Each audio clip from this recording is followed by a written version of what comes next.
my dad took out his accordion. And in an instant, everything changed. I mean, people were singing and happy. He was happy. I recognized that day the power of music to change people's spirits. And I knew that's what I wanted to do. And I also wanted to be just like my dad. We even had songs that tried to justify how much we drank. In heaven, there is no fear. That's why we drink it here. You see, when there's an alcoholic in the house, even a happy one, the unspoken message is don't speak, don't feel, don't do anything that will disrupt this perfectly broken system. See, you don't matter. You don't matter. What you need as a kid doesn't matter. The only thing that matters is we all play our parts and we all take care of the alcoholic.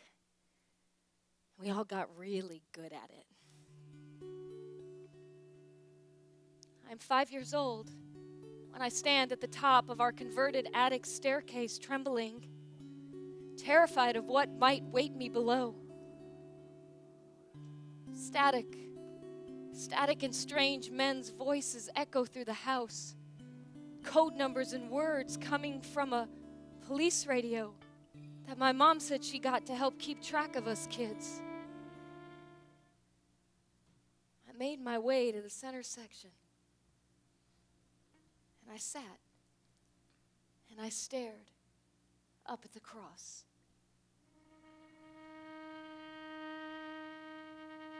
Alone in the darkness, down on both knees, I let out a whisper, help me.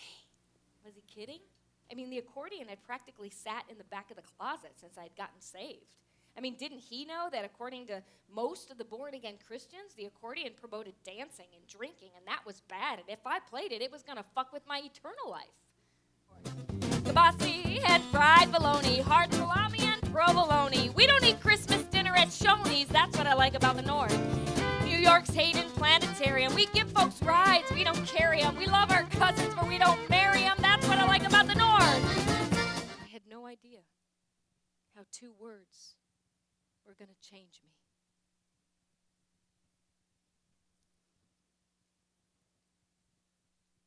Down syndrome. I laid in my bed for days and days and cried and cried and cried. And the whole time, all I could hear in my head was that voice. You know that voice. It's that low-toned, slurred, non-understandable voice. It's that same voice that comedians use to make fun of people.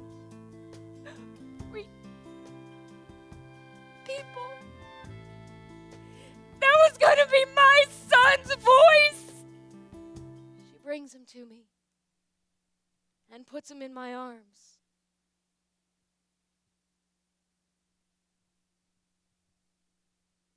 I feel nothing.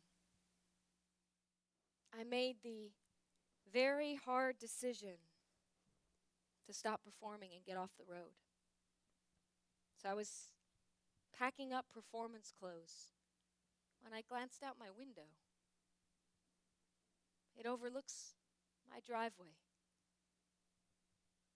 And I tried to imagine myself a couple years down the road, kindergarten time, standing at the end of that drive with James, waiting for the school bus. And when I looked up, what was coming down the street for him was not the regular school bus. It was the short bus. And I felt the fear and the anger, the jealousy and the self-loathing rise up in me like monsters, and I yelled out to God, I just can't wrap my head around the fact that I have this kind of child. And what I heard back from deep inside was, Lynn, I'm not asking you to wrap your head around it. I'm asking you to wrap your heart around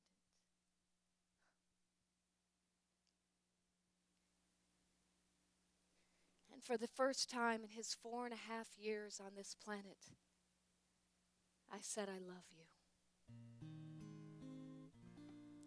And in that moment, I felt peace.